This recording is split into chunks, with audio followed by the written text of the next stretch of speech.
For a record 6 years now, Squarespace has been helping me turn my dream into reality, and that's what Squarespace does for millions of other people too. Their industry-leading website creation tools help millions of people start new careers, build new businesses, or just get things done. They're offering a special discount to viewers of this channel, so stick around to the end of the video to learn more.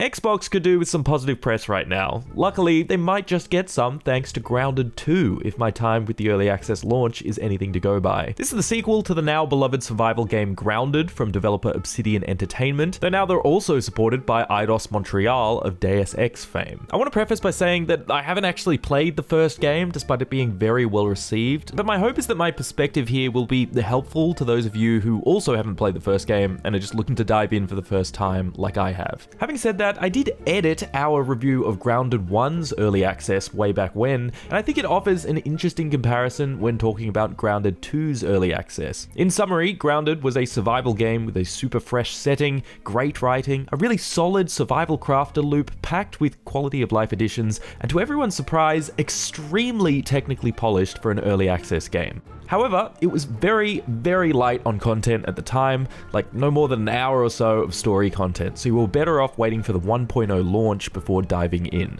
Thus, the title for that video was Grounded is the best game you shouldn't be playing right now. I would say that similarly describes Grounded 2, only for different reasons. Like its predecessor, it boasts a unique conceit in a setting that is now only more beautiful, more dense, and more expansive. Where most survival games tend to do away with direct storytelling, Grounded 2 definitely doesn't. There's a compelling, light-hearted story here with charmingly written and voice-acted characters. On the gameplay front, it's got a well-refined survival loop with tons of quality of life baked in to make this undeniably the most accessible survival crafter on the market. But those remaining two components, technical polish and content breadth, are kind of flipped here. I've seen commentary that Grounded 2 lacks content at the moment, but I actually disagree. It took me about 20 hours to get through all the main story content here, and I could have easily squeezed another 5 to 10 more hours of it had I done more exploration or building. That is substantial for an early access game, I think. And knowing how well Obsidian followed through on Grounded 1 has me confident that anyone picking this up now will be well served on content in the future. But where it's unfortunately held back this time is on the technical side. Throughout my playthrough, I encountered no small number of bugs, pardon the pun, and optimization is especially poor. Yes, these issues are not uncommon for an early access game, but nonetheless disappointing given Grounded 1's technical state. And also, the fact that this is an Unreal Engine 5 game does have me a little wary about whether Obsidian are able to amend this down the road. So for those who do not have a high-end PC, I think it's best to sit tight and at least wait for those issues to be ironed over, because like what was said in that Grounded 1 early access review, Grounded is too good for you to spoil it for yourself. For everyone else though, if you've got a decent rig and you're happy to jump in on the ground floor with all that entails, I don't think Grounded 2's early access is going to spoil anything for you. I think what's already on offer here is likely to keep you both satisfied and hungry for more.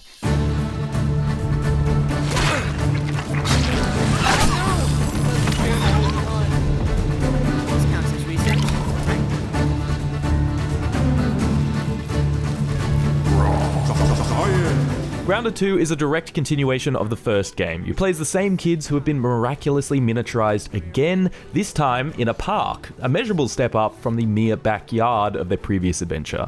Right off the rip, I gotta say, as someone who didn't play Grounded 1, I was immediately bowled over by how perfectly this game delivers that sense of fear and awe that comes with the Honey, I Shrunk the Kids conceit. At this size, butterflies become dragons, spiders become dire wolves, blades of grass become impenetrable forests, and blueberries become a near infinite source of sustenance.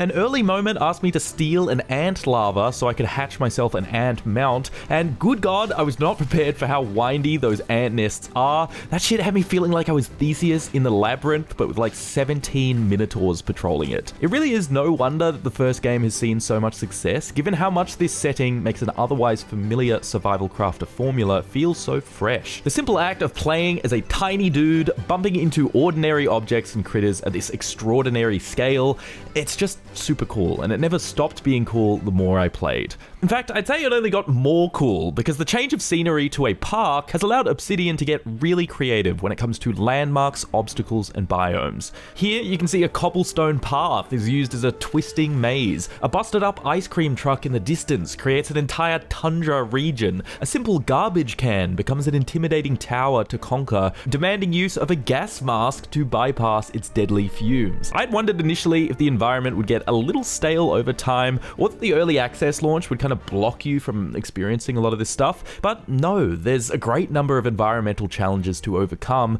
comparable to the best in the genre, I think. I was also impressed by the storytelling here. I don't think you need to play the first game to understand what's going on. It did a good enough job at getting me up to speed. Rather conveniently, the new director of the company responsible for your last shrinkage was able to get in touch. She acts as your guide and can fill you in on story details you might have missed, in exchange for gathering info for her from labs scattered around the park. Oh my gosh, okay, this is embarrassing, but you might recognize me from the commercials. Have you seen our new headquarters? It's transparent. If I had friends, I bet they'd tease me over that.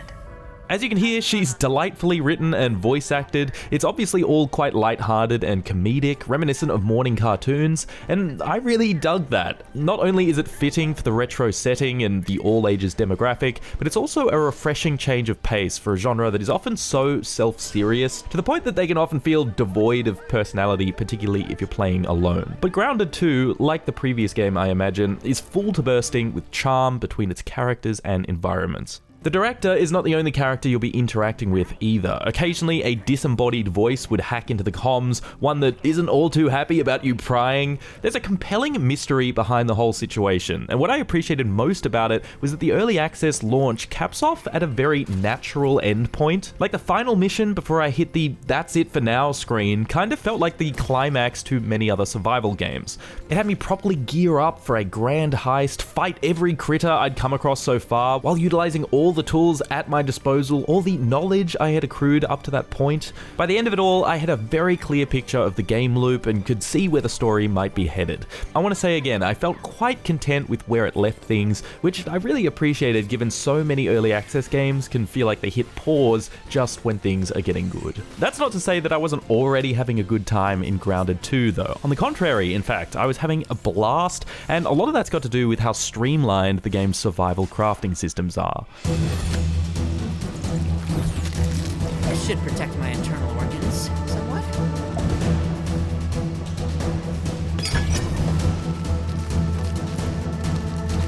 If you're at all familiar with survival games, you know the drill at this point. First we mine, then we craft. Repeat until you've beaten the final boss. Grounded 2 has a functional loop that doesn't deviate much from other survival crafters, but what I liked about it was all the quality of life additions that totally sand back any of the pain points one might have with the genre. Tool durability? Gone. You've got an omni-tool thing with infinite durability allowing you to harvest to your heart's content. How about equipment durability? Pretty much gone as well. Weapons and armor only lose durability on death and can be easily repaired at any time. How about item loss on death? Way less punishing here. When you die, you keep all your tools, weapons, armor, and even consumables. The only thing you drop are materials, which you can then go back and fetch without being completely exposed.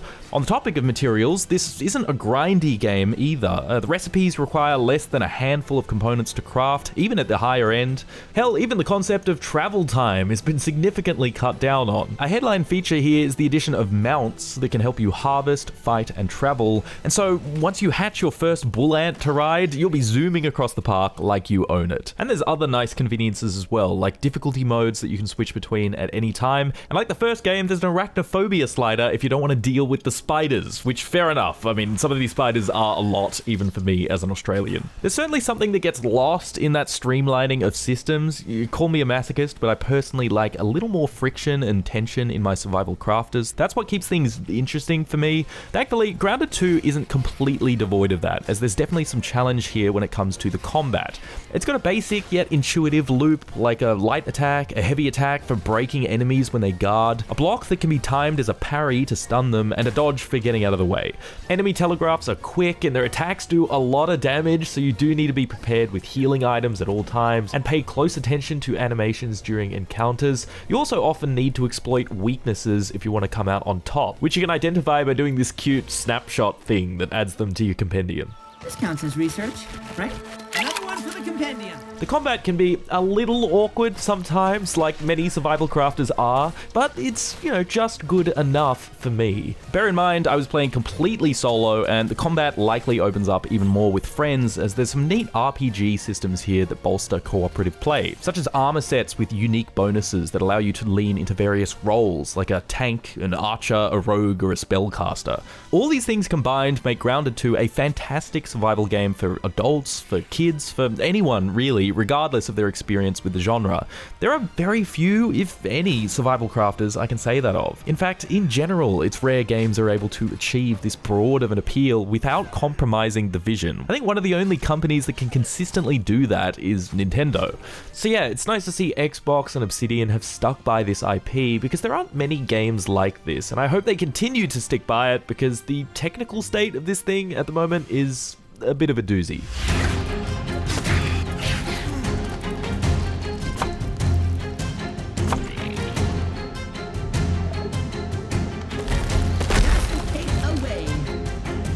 Grounded 2 is built in Unreal Engine 5, an engine that excels at rendering natural environments. And what could be more natural than seeing all this vegetation up close from the perspective of an ant? The game is gorgeous as a result, but I don't think it's a significant jump in visual fidelity versus what I've seen with the first game. I mean, it goes for this cartoony aesthetic, which you can only push so far. I do wonder then if it would have been better off in Unreal Engine 4, because yeah, performance here is very not good. I'm playing on a pretty high-end rig running an RTX 4090, and I was just barely cracking 60 FPS on high settings, by the way, not even max settings. Drop the settings lower, and it probably looks about as good as the first game, and at that point, the benefits of UE5 are kinda lost. Again, poor performance is nothing new for early access survival games, but I think it's especially disappointing here, given how well optimized the first game was. There's also the matter of bugs, and yes, I do mean the bad kind. On many occasions, my dropped items on death would fall through the world, creatures would get stuck under terrain, things would just float in midair. The worst offender was with these base defense events that would occur. Of the 5 or so times this happened, only 2 of them actually worked properly, as the others would get stuck and require a reload, or I'd have to just wait around for like 5 minutes until they subsided. These are to be expected given the early access label, and to be honest, they were minor annoyances in the grand scheme of things, but still worth noting. Because of those technical issues, if you're looking to play Grounded 2 on console or anything other than a high-end rig, I do encourage you to wait a bit for the 1.0 launch or for some patches to roll through, just so you can play the best version of it. All that said, as someone fortunate enough to play this on a capable system, these issues didn't impact my experience all that much. For the most part, I had a wonderful time with what's already available here in the early access. For players experienced with the genre, I think you'll find this setting and tone really refreshing. For newcomers, the quality of life stuff makes this the easiest survival crafter to get into, and for fans of Grounded 1, I hope this sequel is everything you hoped for, which, judging from the reviews I've read, does seem to be the case. If you decide to jump in on the ground floor, there's definitely comfort in the fact that Obsidian have a proven track record when it comes to this IP. I mean, Grounded was pretty bare bones on its early access launch, but look at it now. Over 90% on Steam, a strong rating on OpenCritic. If Obsidian can fix these performance issues, I strongly suspect that Grounded 2 will follow the same trajectory, but even in its current state, I recommend it to you.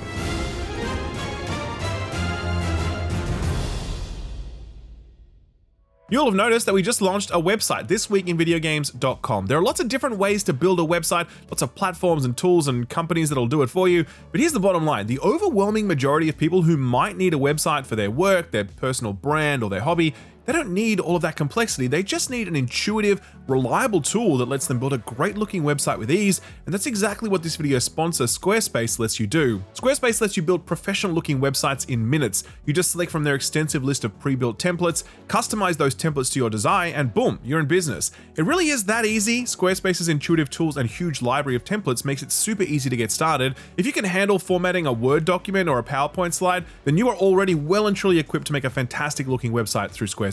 Once it's live and your content starts going up, Squarespace has all sorts of back-end tools to help you track and grow your site, Detailed analytics tools showcase what your audience is clicking on, and SEO tools and social media integration make it easier for your audience to find you. There's even advanced AI tools baked right into the workflow, giving you help with things like copywriting and proofreading. It's an easy-to-use end-to-end solution that could change your life, to be honest. A website is one of the best ways to get yourself or your business out there. It's why we started thisweekinvideogames.com, and so if you're thinking about kicking off something new, either personally or professionally, a website is certainly going to be a great step in that process. If you want to get started, then visit squarespace.com to start building your website through their free trial, and if you want to get serious, use offer code SKILLUP to get 10% off your purchase of a website or a domain name. Thanks very much to Squarespace for sponsoring the video, and thank you for watching it.